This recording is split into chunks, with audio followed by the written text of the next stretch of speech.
On this day, the American dream didn't just die. It jumped from a window. The fantasy was over, and the bill had come due.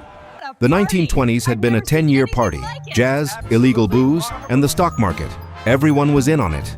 Shoeshine boys gave tips to bankers. Maids and factory workers poured their life savings into stocks they didn't understand, buying on margin, borrowed money. The market only went up.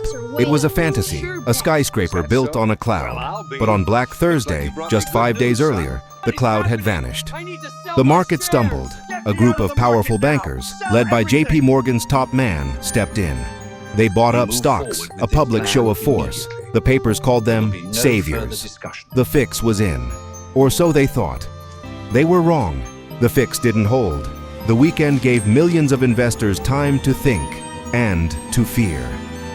When the bell rang on Tuesday, October 29, 1929, the saviors were gone. It wasn't a dip, it was an avalanche.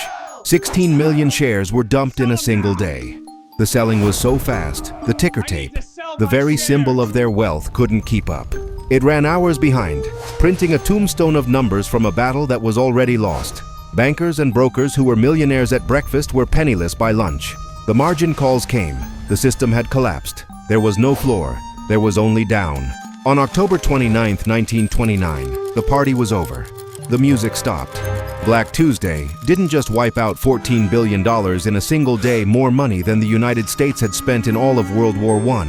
It did something far worse. It shattered the American illusion. The fantasy of easy money, of a future that only went up, was exposed as a catastrophic lie. This was the gunshot that started the Great Depression.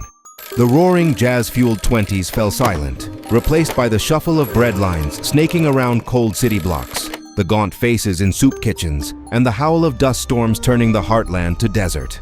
It was an economic winter that engulfed the entire world, a decade of grit and despair that would forge the desperate men who would fight the next world war. The bill had finally, brutally, come due. A day of panic on Wall Street, a decade of pain for the entire world.